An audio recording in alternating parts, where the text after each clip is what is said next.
This is the Tech Currents Podcast, real talk about technology and stories from working in the tech world. All opinions expressed on this show are solely those of the host and guests. And now, here is your host, Sam Cavalier. Hi, everybody, and welcome again to the Tech Currents Podcast. I am your host, Sam Cavalier. I am joined once again by my very good friend and co-host, Ron Mellinson. Ron, thank you for joining us. Hello, Sam. As always, a pleasure. We have a very great lineup today for today's podcast setup. We have a special guest where we will talk about tech. Specifically, one of the things trending in tech that I mentioned in the last episode, which is AI and what is being used to train the models. So we will spend a little bit of time with that. And I have a guest that is particularly impacted by that conversation. And he actually is, there's a lot of things great about having him on. So I am looking forward to having T. Morris on to join us today. But I want to spend some time talking in our opening segment, our new favorite segment, LinkedIn Lunacy. So let us begin with this week in LinkedIn and LinkedIn Lunacy. So for today's discussion, when I Google what is LinkedIn, what I get back is that LinkedIn is a social networking site for professionals to connect, learn, and grow their careers. And it is the world's largest professional network. I think that's probably a fair description of what LinkedIn is supposed to be. Yeah, I would argue that that was the genesis. Yeah, I think we're going to talk a little bit how it's gone off the rails recently, but yeah, go ahead, keep going. So the lunacy for today is specifically about, and you're right, it's, from my perspective, it's kind of gone off the rails a little bit. We are talking about political content that is now being posted on a regular basis on LinkedIn. And does it belong there? Because that in and of itself is now becoming a huge topic of discussion. Does this content belong on LinkedIn? I don't know the answer. I know what I personally believe, and that is that every time I see it, I'm clicking the not interested, which, by the way, tells me everything I need to know about the political content filters on LinkedIn. They don't work for anything, because if they did, I shouldn't be seeing any of that. And I'm continuing to say not interested, not interested, not interested. So if anybody from LinkedIn is out there, I would love to have you tell me how that filter is supposed to work, because as far as I'm concerned, it doesn't work.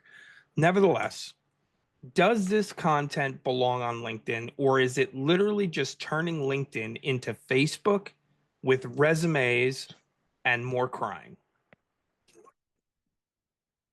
I have definitely seen a significant increase in the political posts, especially. Look, one of the reasons I standardized, I moved off of Instagram, I moved off of Facebook, heaven forbid.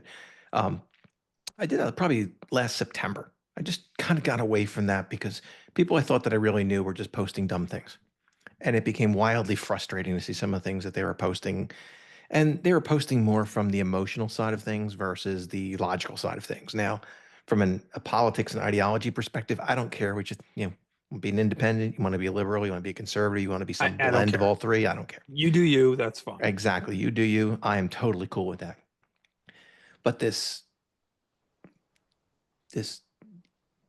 wickedness that people seem to derive out of social media as a construct is wildly frustrating, because I'm right, you're wrong, and allow me a forum to explain why you're so wrong. Between people doing that, and then the other challenge, and I think some of these are people just looking for an echo chamber, right? I'm looking for people who think like me, who'll be like giving me thumbs up and likes, give me that dopamine hit. Even if I'm wildly wrong, I'm sure there's some section of the populace that's going to agree with me. I worship a doorknob. How many other doorknob worshipers are out there? I'm sure I could find a bunch on the social media or site of your choosing. But it was so much, and it's bled over to LinkedIn. Now, I will tell you, is one of the challenges, at least this is as I see it. Let's go back to our earlier conversations about job applying, or, any hiring manager or any recruiter kind of worth their salt is likely going to look you up on LinkedIn. And there's a little button on the left-hand side that says, show me posts or show me articles. And contrary to popular belief, but things you put on the internet kind of live forever. So anything you post today, and you could be the most eloquent, you could have a degree from Harvard in political science, and you could have a very, we'll call it bias, but a very eloquent post, really showing why you're right and everybody else is wrong. Once you post that, effectively that becomes part of your thread. Let's say, for the sake of argument, a year later, the entire world changes. And the person you thought was awesome is potentially not that awesome to you anymore. And perhaps they're not awesome to anybody anymore, right? Maybe they lost a race. Maybe they were found guilty of something and the world has turned against them, whatever. Well, the fact that you had posted even a very eloquent piece years ago, a year ago, can potentially come back to haunt you. The other piece is, when I look at LinkedIn, I try to treat it like you do. It's kind of a garden wall. It's more of a professional network. If I want politics, I will go to Facebook. If I want politics, heck, I'll go to Reddit. There's a ton of stuff on Reddit. I can find all sorts of crazy stuff on Reddit, right? Yeah. If I'm looking for an echo chamber or more people who want to worship doorknobs with me, if I go to Reddit, I'm sure I can find a bunch. Yeah, you can find that, right? Okay, and we're all worshiping doorknobs together. So I think we've mentioned this in an earlier podcast. I mean, if you want to vent, and this is on anything, you want to vent about politics, you want to vent about the stock market, you want to vent about your employer, there are platforms for that. Go create a burner account in Reddit and have at it. Get all that negativity out of you. Put it over there. Let's try not to put it on Facebook. Or LinkedIn. Or LinkedIn. Don't put it on LinkedIn. If you want to put it on Facebook, quite honestly, make up an anonymous account for yourself, post it on Reddit. That was actually a piece of advice we gave previously. I thought so. Yeah, I remember we talking about that. Put it on Reddit. Don't put it on LinkedIn. Don't put it on LinkedIn. Don't put it on Facebook with your real name. Because, as Ron just said, if it's on the internet, it's forever. How many times have we seen in recent history somebody pull out of the Twitter archives the post from 7 years ago, 10 years ago, whatever, of something that somebody wrote, right? They did not expect that it would come back to haunt them. And lo and behold, if it's on the internet, it's forever. And so it gets pulled back out, and now somebody's getting canceled. Don't put yourself in that position. You don't want to have to defend it. Right. And it's all it takes. It takes one Twitter post or X post. It takes, one post on LinkedIn to, as a hiring manager, I'm not going to dox you, but if you send me your CV, you send me your LinkedIn profile, I'm going to go look at your LinkedIn profile before we talk, because I'm likely looking for opportunities for commonality, right? I'm a conversationalist interviewer. We've talked about that before. I'm not an interrogator. Yep. And I like to find the common ground to make you comfortable talking to me, because I can get a lot more from a conversation between you and I, as opposed to you being shields up interrogation, right? That's right. So I look for those threads. So I am going to go through your posts. I'm going to look for something maybe you posted a month ago, a couple of months ago, something maybe personally resonative with you. Okay. And I am going to look through some of your stuff. So just be cautious. The other thing, and it's funny, since we're talking about LinkedIn lunatics, I just logged on. Just to see what's like new in my feed. Please don't post the graphics that say, give yourself a point of things you've ever done. If you've ever gone ziplining, if you've ever skipped Oh my school, if you goodness. Right, right, right, broke a right, right. bone, sung karaoke, been arrested, been drunk, skinny dipped, been skydiving, met a celebrity. Nobody cares. Congratulations. Guess what? That is Facebook content. Doesn't really belong here. Yeah. Now, No, I'm it's not it going to really hold, doesn't. It doesn't. and I see more and more of that. Look, I'm the first one to appreciate a good meme, and I'll throw one over the wall once in a while and post it because I happen to personally find them amusing. That particular one amusing, but some of these, it's the same old stuff over and over again, just a different graphic, different package. Um, I will tell you the other crazy thing, Hmm. and this is something recent that I've seen, is people doing posts, but the pictures that they include are like glamour shots. Yes. Right? They are Instagram kind of look at me, either the way you're dressed or the background or what you're doing has absolutely nothing to do with what you posted. It is 100% just to catch someone's eye, get a little dopamine hit, and have somebody hit the like button. Probably didn't even read the content, but I'm seeing more and more of these people posting model shots, if you will. Now I can't tell if they're AI or they're natural, but the point I being got to is tell you, that's on. that. By the way, for me, Mhm. that's generally a red flag. Like if I see a shot like that, I'm diving into their profile because I suspect that they're not real. That's what I'm usually doing if I see pictures like that. Now, it's a personal bias. So if I'm being mindful, the question is, am I being judgmental? I am. I identify that yes, I am. It's a bias that I have. So I will have to work on that. I'll own that. Nevertheless, right now, some of those shots look to the point where if they, they look AI generated, they're really, really strong glamour shots. Right now for me, it raises a little bit of a flag. I literally, before I jumped on, I just did that. I was checking something that got posted and I'm like, is this person even real? So yeah, it's not quite as fun because you know what? This week's lunacy is not quite as fun because some of this stuff we have hashed through so many times, the ATS, the this, the that, and so it's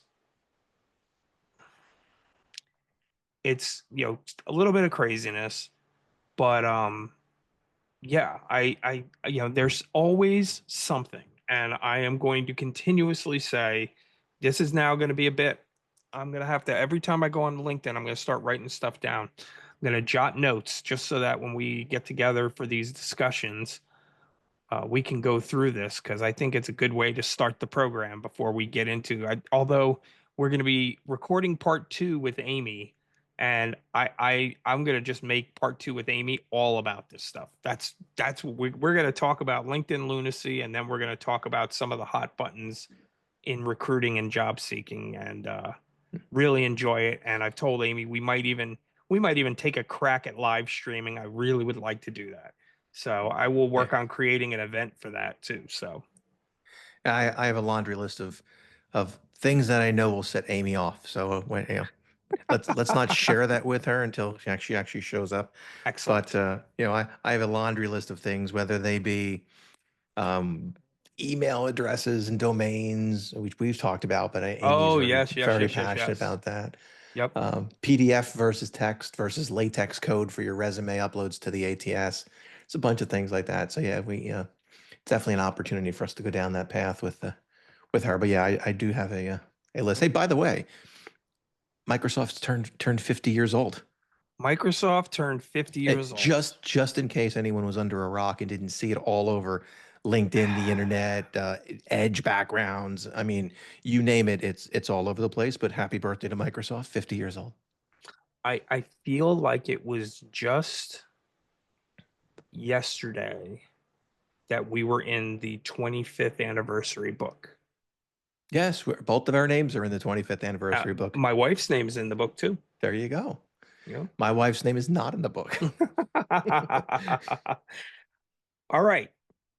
Coming up next, our interview with T. Morris and talking about AI and model training using pirated works. It's an interesting conversation. Welcome back, everybody. I have the great pleasure to welcome my friend and brother, T. Morris, to the show. T is a pioneer in the world of podcasting. He is a multi-talented author, social media innovator.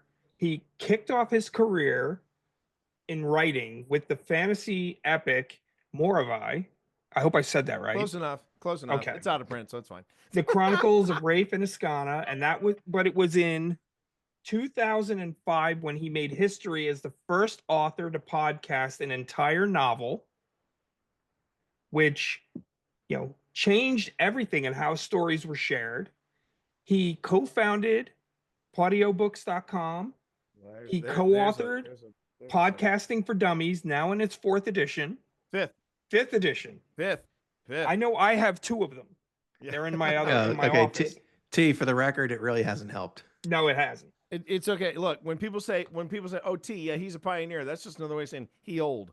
So it's all right. It's all right. I accept that. That's what the tech industry calls you. Oh, this guy's a pioneer in the tech industry. Oh, he's that old. Oh, okay. But besides the tech contributions, he's an incredible storyteller.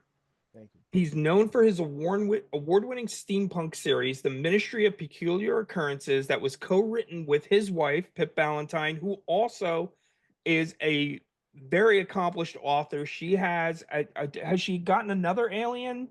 She's got her second Alien novel out. It is called Seventh Circle. Got it here. How crazy. That's awesome. Which I just tell people, this is proof that my wife is way cooler than me, because she actually wrote for the Alien universe.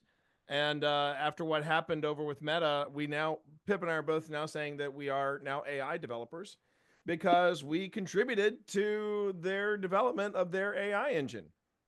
Not willingly, but we contributed to it. We contributed at least between the two of us, I would say we contributed about 30 to 40 titles. Oh my gosh. Yeah.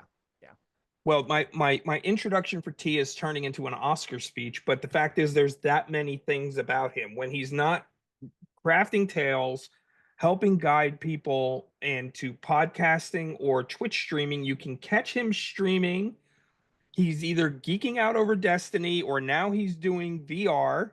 He's doing, Batman. He's streaming Magic the Gathering.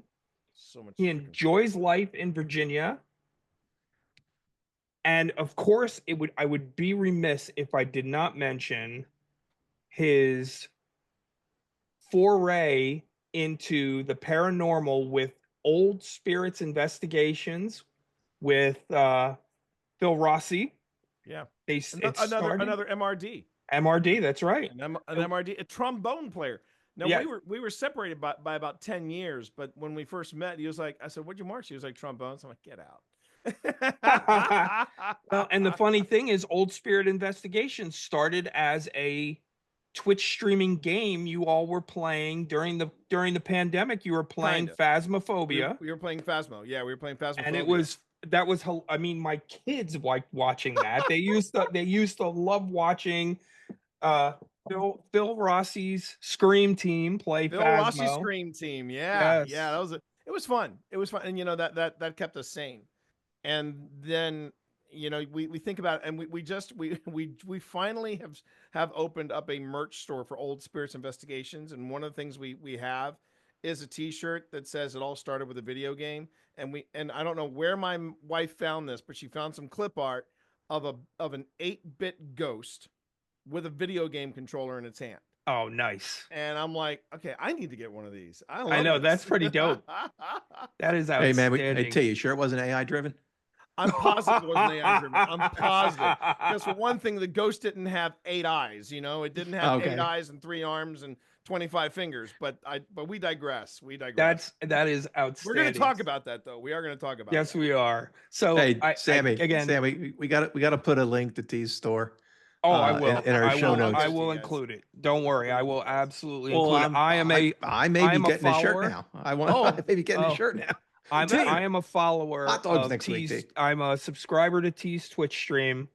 I have been popping in and out of T's Twitch stream now for, gosh, Quite I a don't few even know years. how many years. It's been Quite a few years, yeah, yeah. for quite a Yeah. few years now. I had a chance to play on stream once with T. We were playing Halo Ultimate. That's right. I totally Yep, forgot my brief foray into Halo, and I that's was like, right.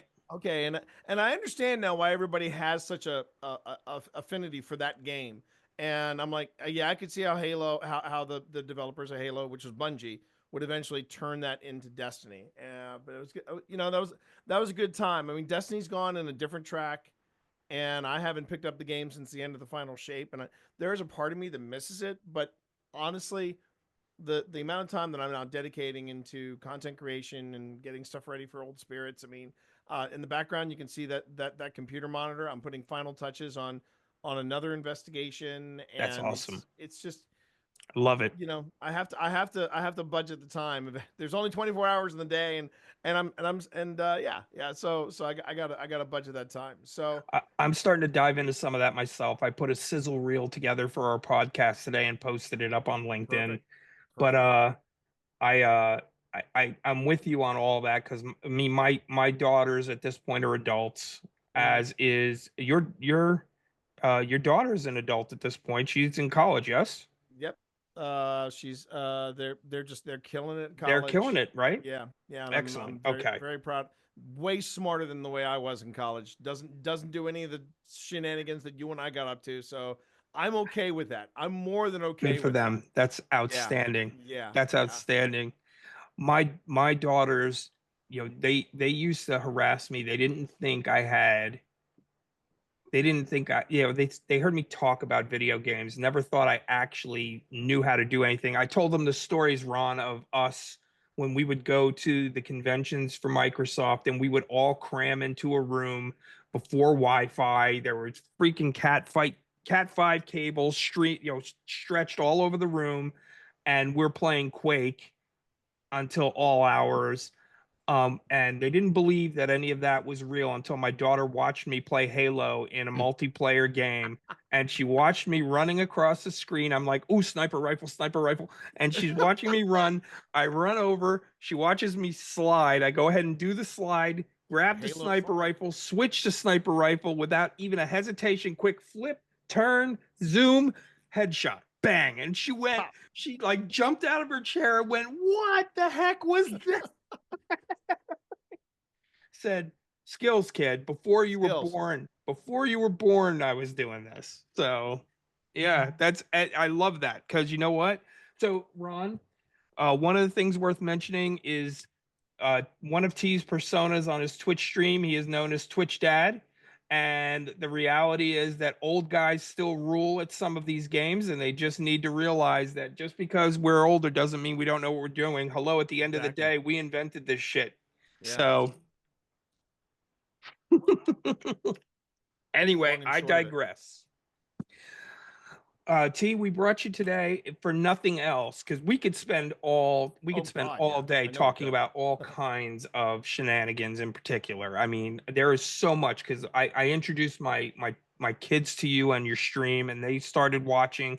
Like I said, my youngest daughter, who is at school now, loved watching the Phil and the Scream team play Phasmo. It was one of her favorite things. It was a good time. But It was a very good time. but what we want to talk about today is tech related specifically. And before we get off, we'll spend a little bit of time talking about some more LinkedIn lunacy with you. But nevertheless, AI, and it's become a huge topic over the course. I mean, it was already huge, right? All of a sudden, Nvidia just blew up. Like folks in the tech space, any of us who've been there for a while, we'd heard of Nvidia for a while, but all of a sudden it blew up over AI, right? And so AI has been captivating everybody, from everything from art generated by Dolly to the answers that you would get from um,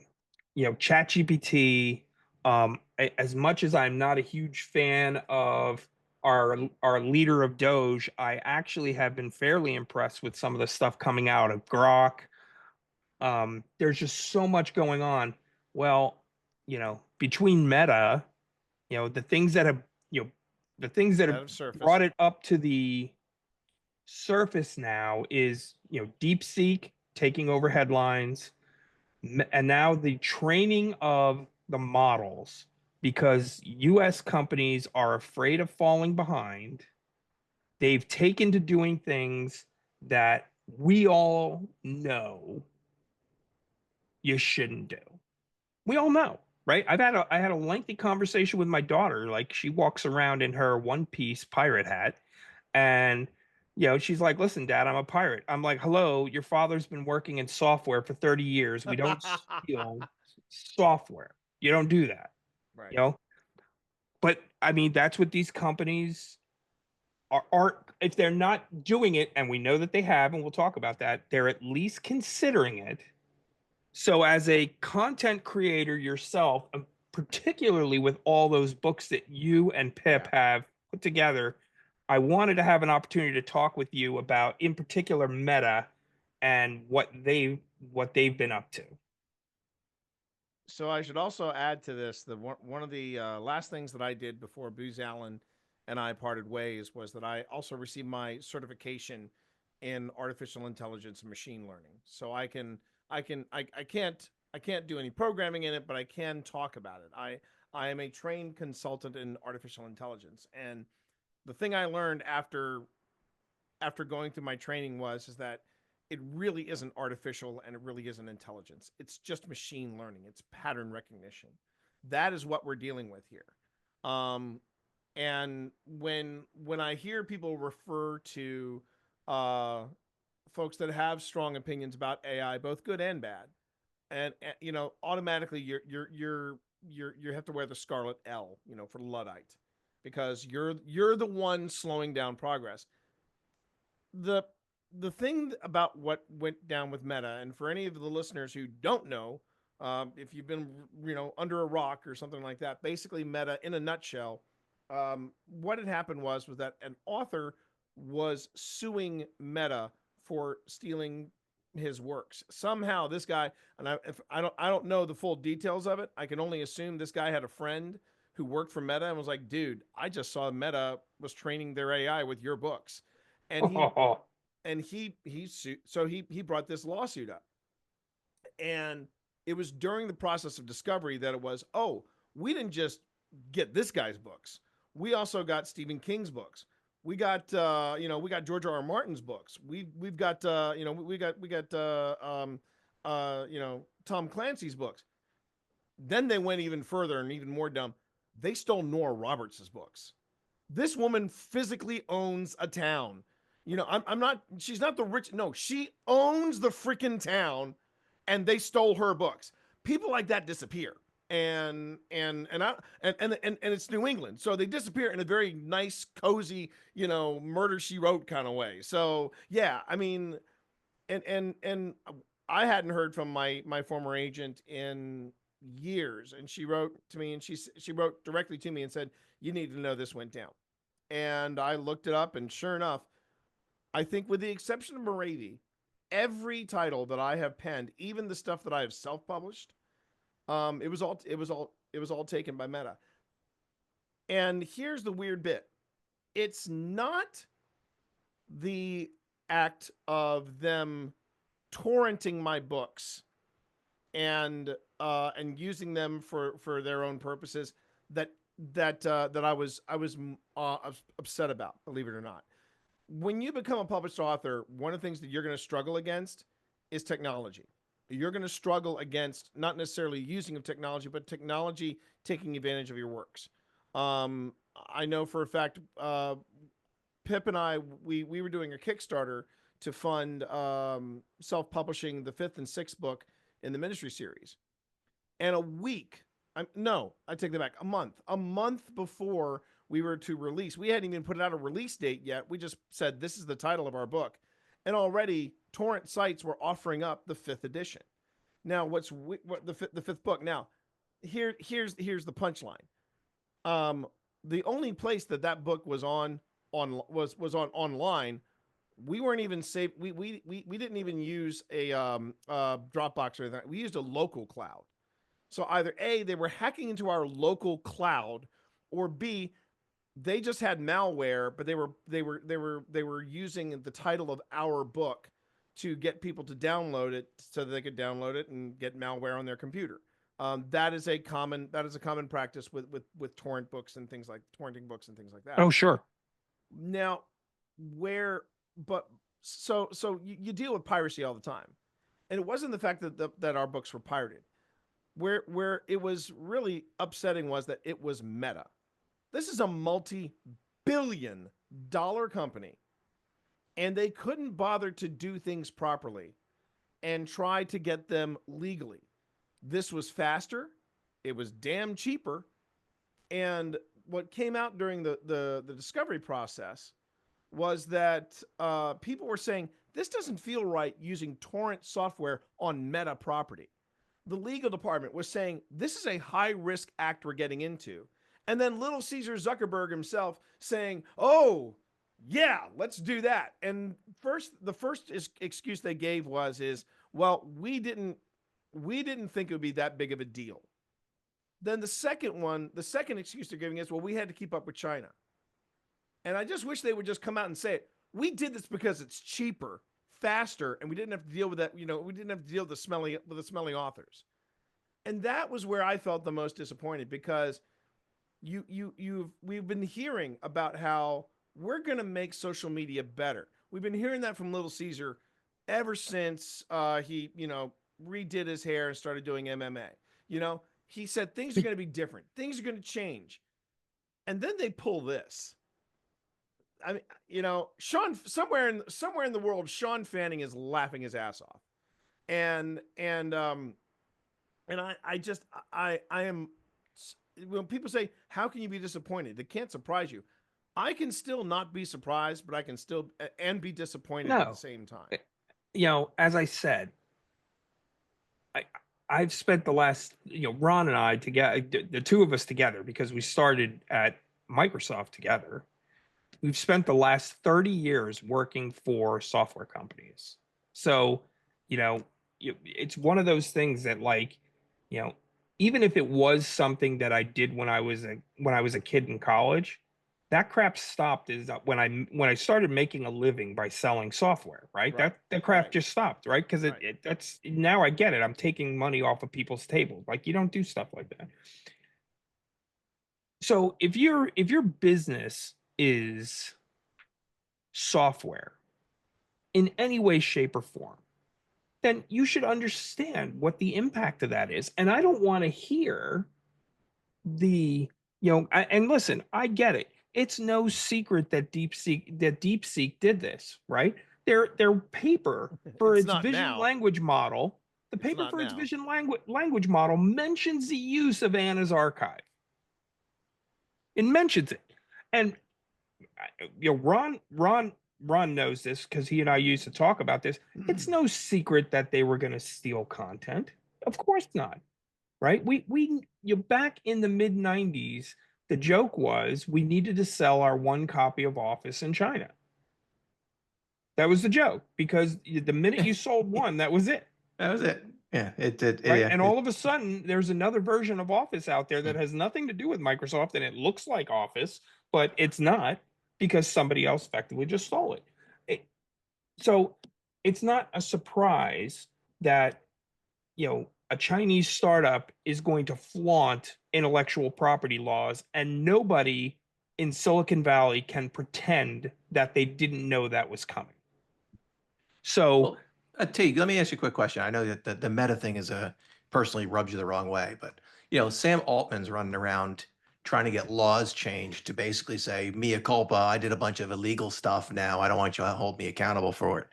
I mean, is it rampant within the industry, or you just, or is it more Meta? Because I mean, when Sam Altman came out with his diatribe on why he thinks we should drop the copyright aspects because we don't want China to beat us because he uses the specter of China all the And time. that's another thing that really got under my skin. Mhm. Because first it was we didn't realize we were doing anything wrong. Then then Meta and to some extent Altman said, "Oh wait, that doesn't really carry water because we're supposed to be super tech geniuses and we should know better." So then it became, well, we need to beat China because that's the panic button. That's the favorite panic button. We need to beat China. We need to beat China. And it's like, look, quite honestly, I feel like China can go ahead and beat themselves. As far as I'm concerned, if you really want to if you want to beat China, but use their approach to it, pack up your operations and work out of China. Be my guest. But they don't want to do that because, again, I won't make as much money if I'm not here in the great U.S. of A. And I'm not, and I can say I'm not speaking as a Luddite. I went through this training, like I said, with Booz Allen, Mhm. and they were taught in the intro to AI, they were basically saying AI is going to free you up and allow you to do more complex, more creative, and more rewarding tasks. This I don't know who this guy was, but all I remember was that he had a very thick, almost like Norwegian accent, and he was telling the story about how this is what AI is going to be, and he kept going back to that. It's going to free up people to do more creative, less tedious, more complex tasks. He kept saying that over and over again, and I kept writing down in my notes, like what? Can you define me these things? And when I was asking other AI consultants and other AI professionals, I would say, you keep using this turn of phrase, but I'm still asking, like what? And they couldn't answer me because they didn't want to stray out of the parameters because this was their bread and butter. And you're going to find too that most of the people that really push AI and push ChatGPT and push Leonardo and other Gen AI software packages, you'll find out when you look up their work experience, most of them are quote unquote social media entrepreneurs. This is doublespeak for people who have never done anything original in their lives. And if people go, wow, this guy really is an old man shaking his fist at the cloud. No, I am an award-winning author. I'm an award-winning author, and I got 20 titles under my belt. I put in the time to create something from nothing.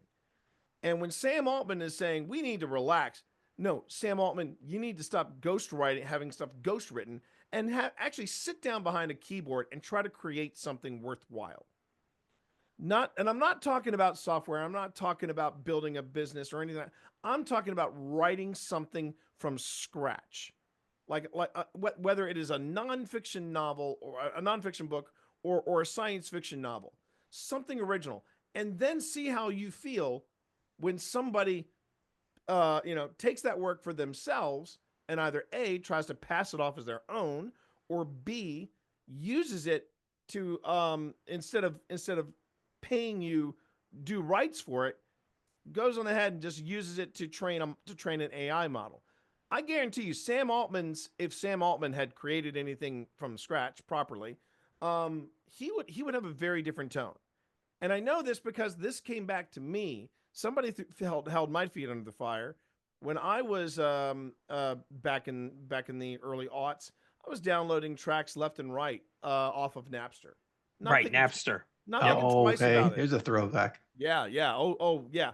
And I remember somebody said, T, you're an author and you're okay with using Napster? And I said, well, I'm just downloading a song here and a song there. I'm not harming anybody. And that's when my friend gave me some perspective and said, how would you feel if people were handling your novel that way? Just downloading a chapter here, downloading a chapter there, just, they weren't harming anything, right? They're just taking a chapter here and a chapter there. And that was the day I deleted Napster off of my machine. Yeah, I think Sam, you and I had that real similar experience when we were at Microsoft, Mhm. and we were like, wait a second, Yeah, I thought about stuff I had on my machine at home, Winamp, and it really whips the Campbell's ass, and Yep. then then Napster and a lot of that stuff, and I'm like, yeah, that's wrong on so many layers. There used to be Right. remember the old crack engine, Hasta La Oh, Vista, yeah, Yeah. yeah, Hasta yeah. La Vista box.sk. I don't even know if it's still around anymore, but they used to give you all the serial numbers, so you could download the demos and then Sure.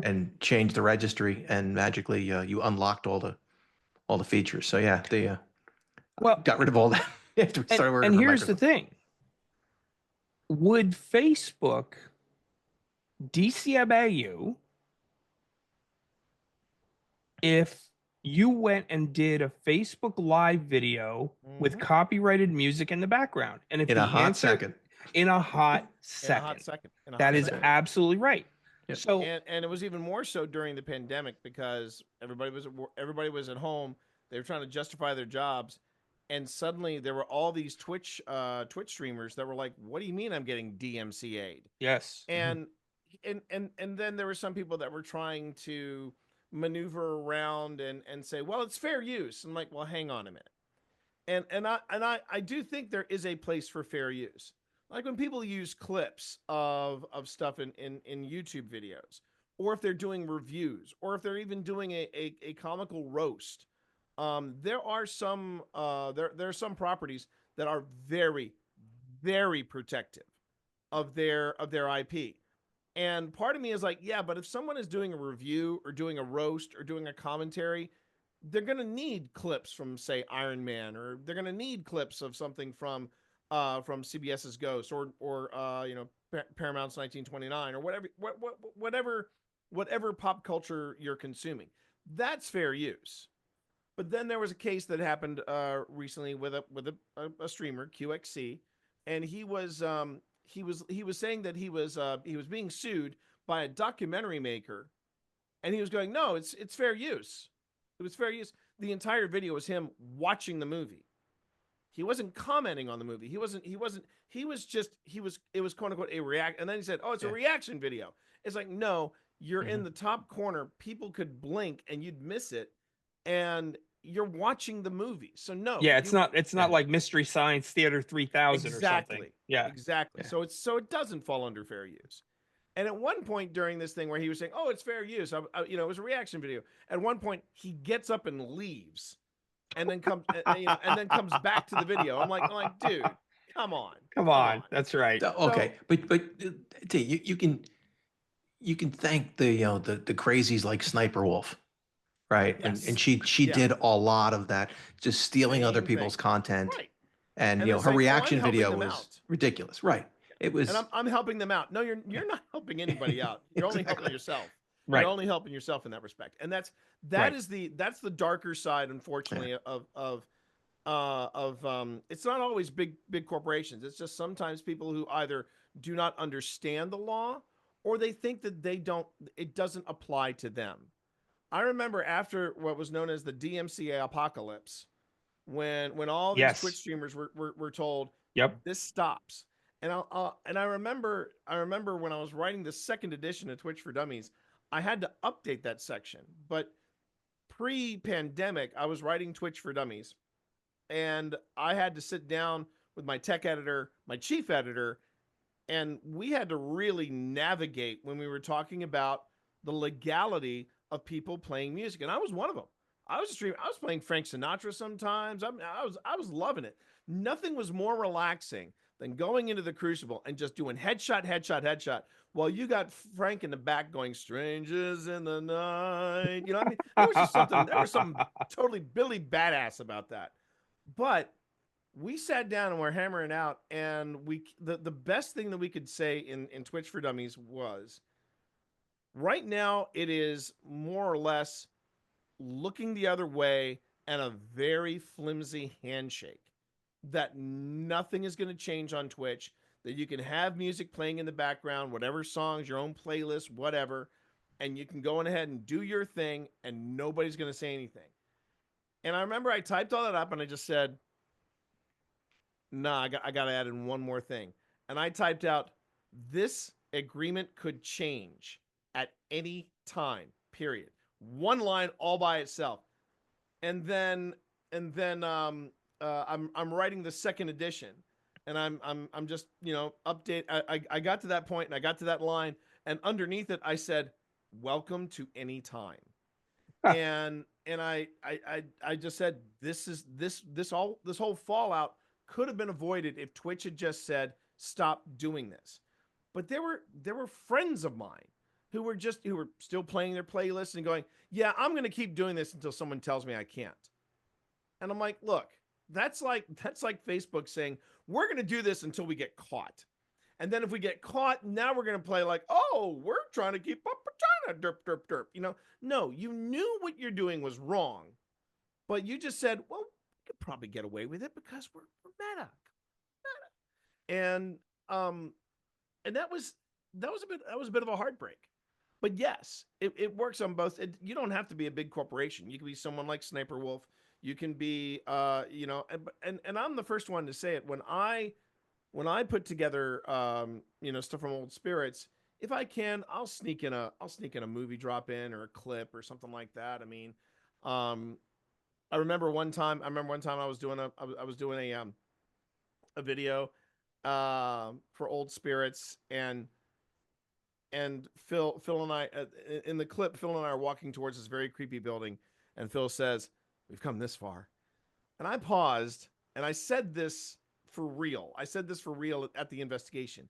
You know who said that? Kane said that right before he got a face hugger. Do you know that? And over that dialogue, I found the clip of John Hurt,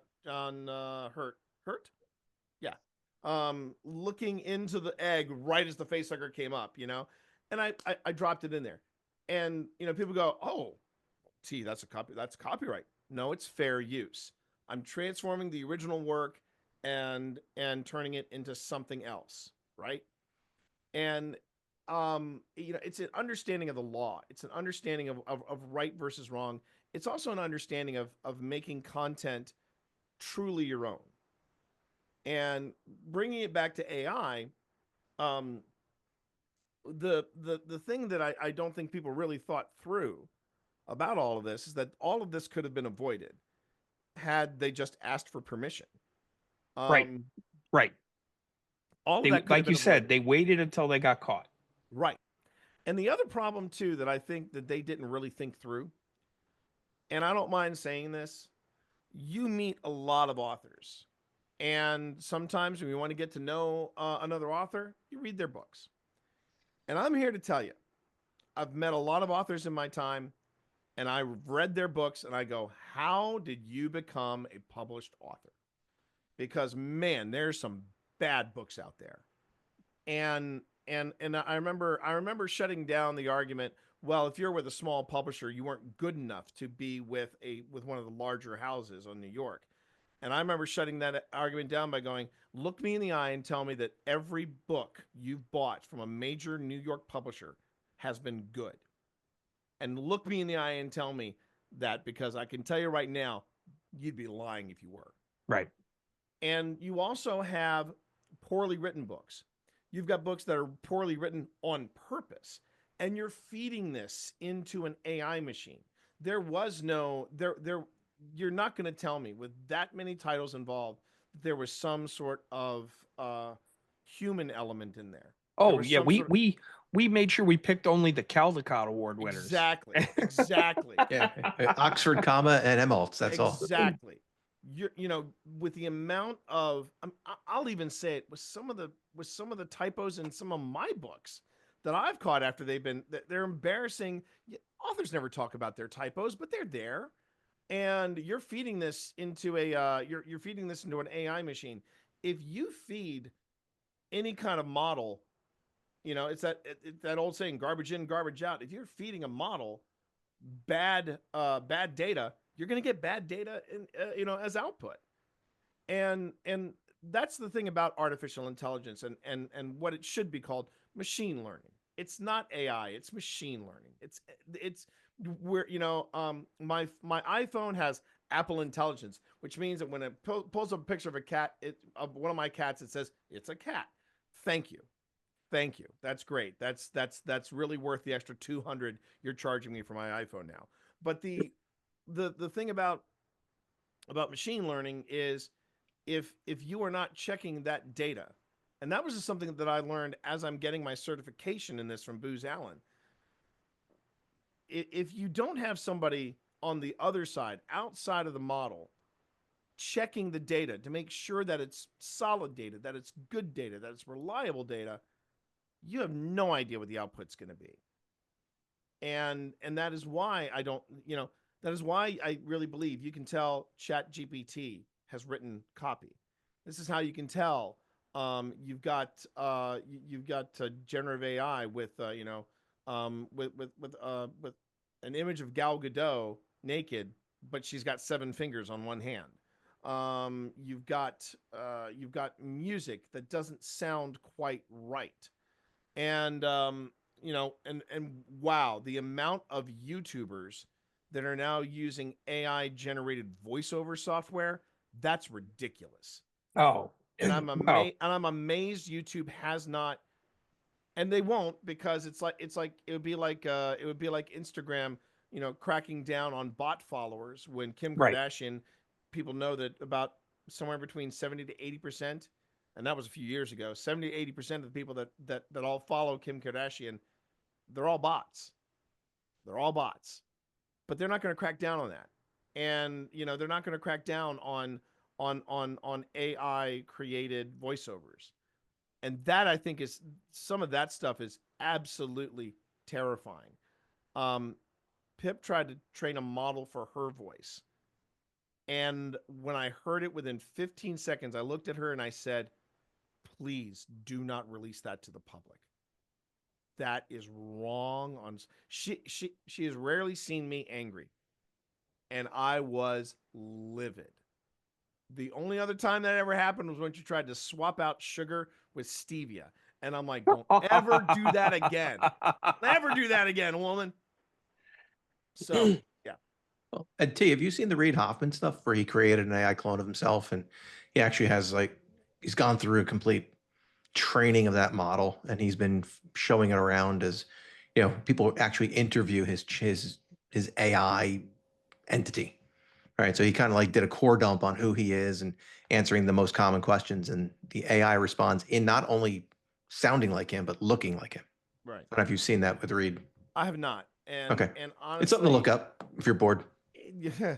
Well, I mean, but this is where I almost want to put my head through a wall concerning this stuff, is that we've dealt with this before, and we've been, and we've consumed, countless amounts of media on how dangerous this is. People like to cite Terminator. Every time they talk about AI out of control, they automatically go to Terminator. I'm like, right era, wrong movie. If you really want to get a more realistic look at what is being done with machine learning and artificial intelligence, look at War Games. Right. War Games is far more accurate, in my opinion, because this is a not necessarily a self-aware machine, but a machine learning device that's going through all these different scenarios and going, oh, we're getting ready to go to global thermonuclear war, so I better start doing this. And that feels way more, that is really what we're dealing with here. It's not necessarily the Terminators, the T-1000s, or what have you. It's the Whoppers. It's the big honking machines that are taking up a lot of resources and teaching themselves, oh, this is the outcome, but it's based on bad data. And when I see stuff like that, when people are saying, oh yeah, I created a clone of myself. Yeah, you can look up all those little short stories from the 50s and 60s where that was always considered a bad idea. I'm sure you could find something about in the Twilight Zone on that. Some of the original Twilight Zone. I don't need to do that. If I'm gonna actually take the time to suggest to my wife the notion that I'm going to create an AI clone of myself, and I'm gonna I'm gonna take a couple steps back so that I'm not around the collateral damage when but and then and then it becomes, then you start getting into the ethics of it. You start getting into the ethics of AI, and it's something that I wrote about in Podcasting for Dummies, of all things. I can now say I'm a published author, with in the subject of AI and machine learning, because I talk about it. In fact, it goes right back to the original Star Trek. There was and I remember as a kid this episode, and I mean, I've always been a geeky, nerdy kid with technology. I've always loved it, but this episode, this one particular episode, scared the living shit out of me as a kid.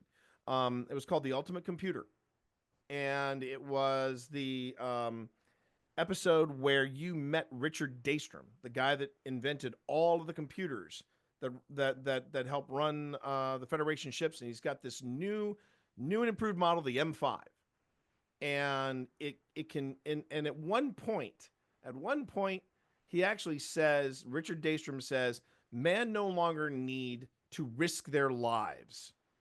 They can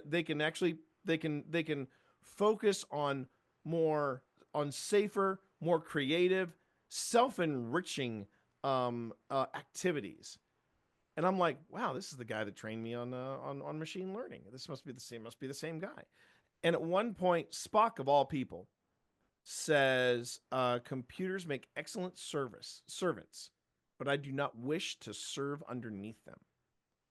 And that is where I feel like I personally am navigating my own AI machine learning journey, because I use AI.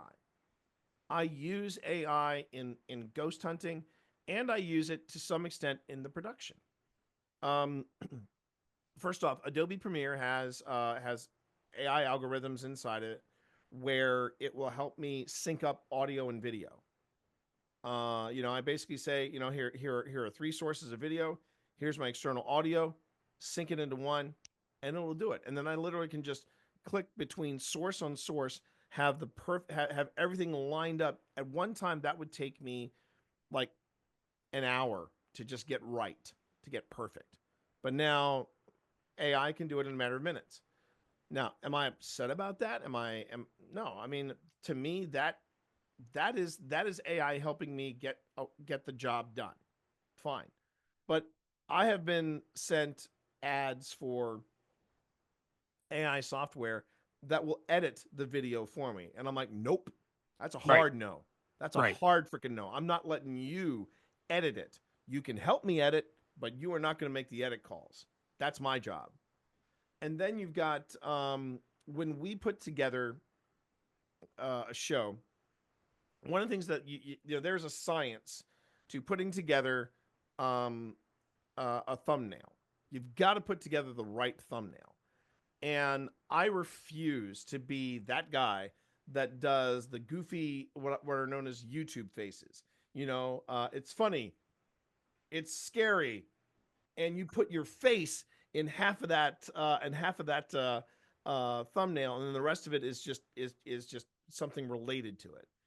So we have been exploring and working with AI engines in Adobe to create thumbnails. And this is where I've had many a debate. I can't hire an artist to just crank out thumbnails. It would break my bank. And thumbnails are kind of are what I call, and Sam, yes, if your daughters get wind of this and they hate me for saying this, they got to bear with me here. Yeah, right. It's disposable art.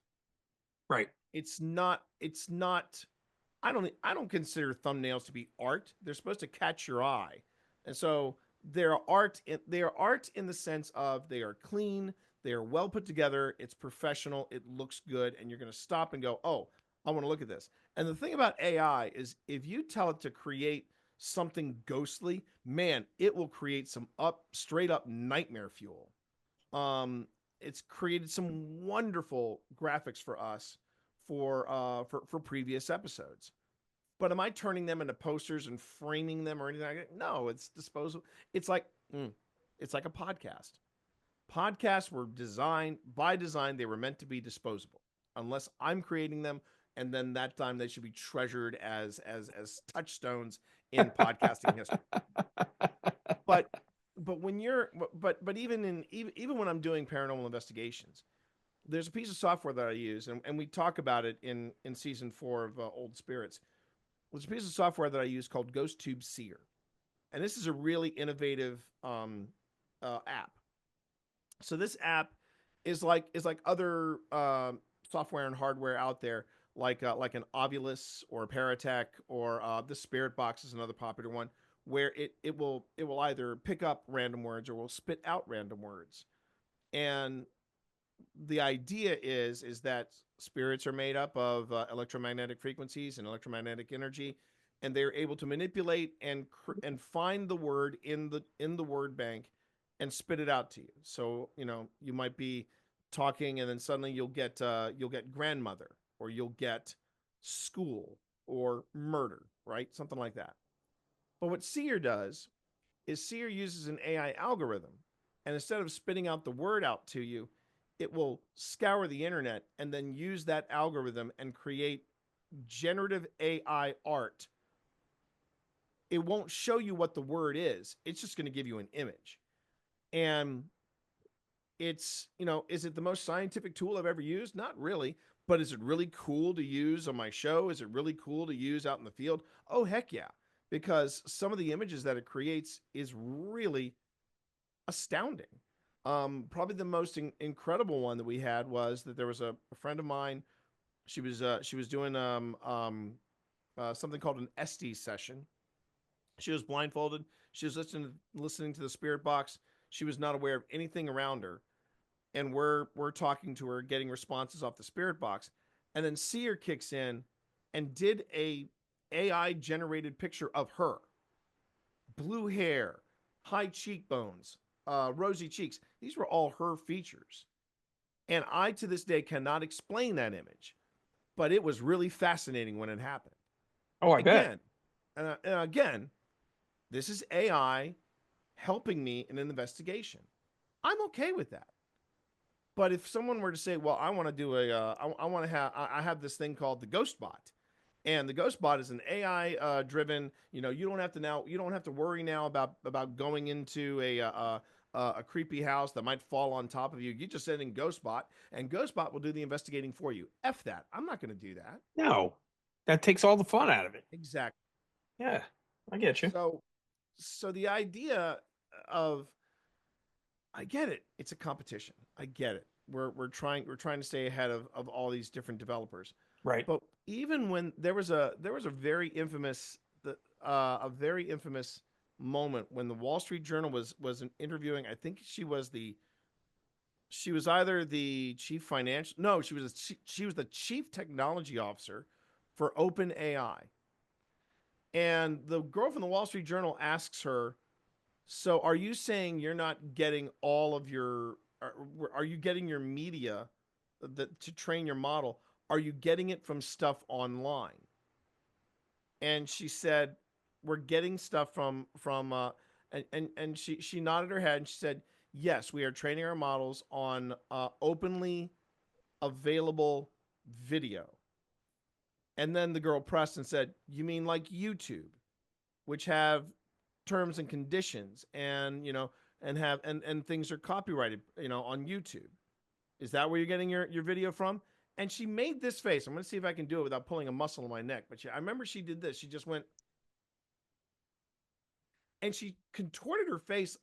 And I'm sitting there going, you're the chief technology officer. If anybody should know how your AI is being trained, it's you. And with that type of hubris, it boggles my mind that they think it's okay. They think it's okay, and it's not okay. Especially when you're associated with a company that has billions of dollars in its pocket. If you are bringing in that kind of revenue, you can afford to do things above board and do things right. And I think that is inherently a problem, and has been a problem in the technosphere. Yeah, I mean, it's less surprising when you know that DeepSeek was trying to build their stuff on a shoestring to begin with. And so now to find out that they cut some corners, okay, big surprise. Right. But yeah, if you're, it doesn't matter who you are at this point, right? Well, it doesn't matter if you're Anthropic. It doesn't matter if you're, um, XAI. It doesn't matter if you're. I mean, if you're XAI, if you had the wherewithal to be able to buy X, then I guess you should have the money to be able to do whatever. Um,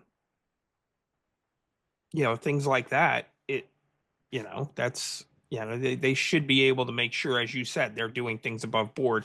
And to try to now play this game where they're saying it's fair use is nonsense. It'll be interesting to see how this gets litigated out, considering there's already one court ruling against them against um, there's already one court ruling against AI, an AI tool for directly uh, going against the copyright owner's own offerings and everything else. So there's already one of those already. That was one that was against Reuters.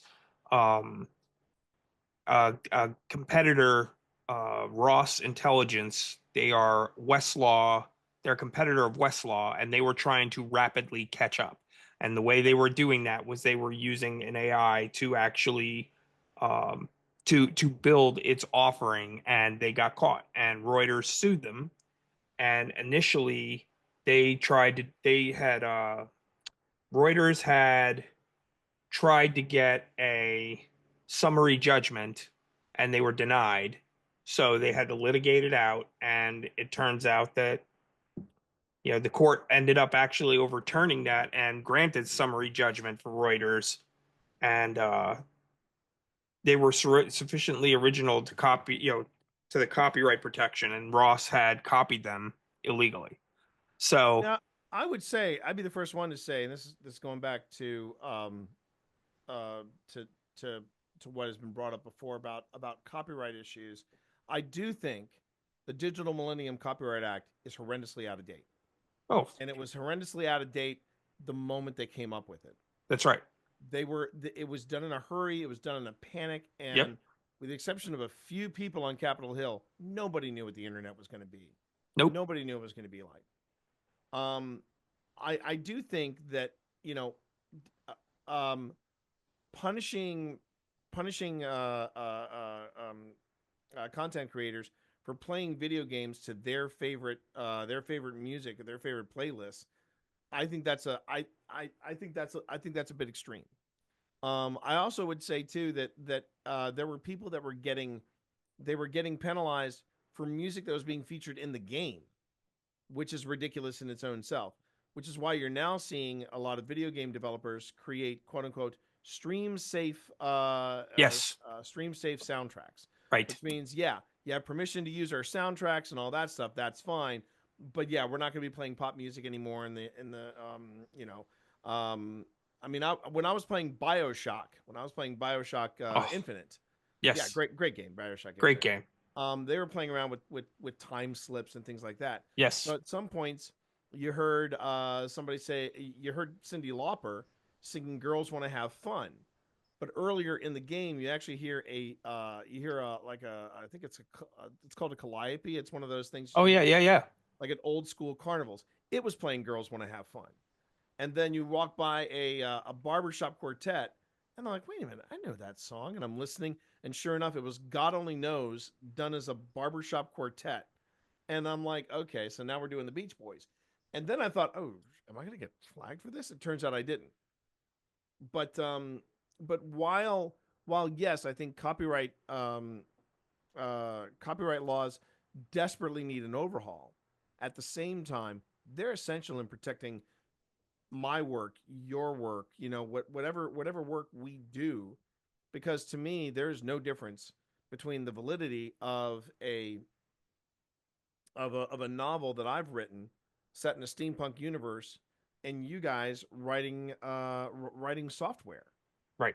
I mean, yeah, you can joke about it. You can joke about it where, all we have to do is sell that one copy in China, and you do the next thing, and then within 24 hours, you've got an illegal copy on there. But that's because, and that's what it's like in a lawless, copyright-less society. Right. And you know, it is a very slippery slope that we are on right now. I'm all for AI as a tool to help me do something. I'm all for machine learning that's going to help me do something faster, or do something that may be out of my scope. I know. I mean, I use Chat GPT when I'm coming up with show descriptions. I say, write me a 200-word show description based on an paranormal investigation of this, this, and this, and make it search engine optimized, because it's really hard coming up with SEO ready copy. And then ChatGPT spits it out. I read it. I go, okay, that's crap, but I can work with this. And then I go back and I rewrite it with that human touch. And I said it when I got my certification. I still say it now. I do not think that artificial intelligence and machine learning is truly going to benefit anybody unless there is some sort of human interaction.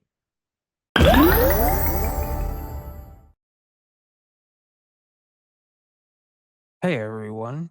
So the interview with T. Morris, there was so much content, so much quality content. We couldn't fit it into a single episode.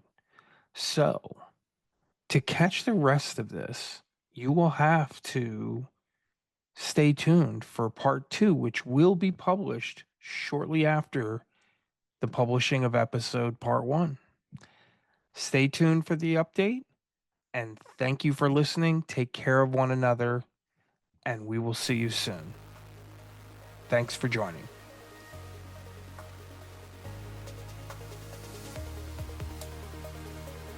Thank you for listening to the Tech Currents Podcast. The Tech Currents Podcast is hosted by Sam Cavalier. All content and views expressed as part of the Tech Currents Podcast are solely those of the hosts and guests, and do not necessarily reflect the opinions of the podcast platform, any employment organizations, or any affiliated entities. This podcast is informational purposes and should not be considered for professional, legal, or financial advice. Please consult with your qualified, licensed experts for your specific needs. This is Daniel Iverson. Thank you for listening.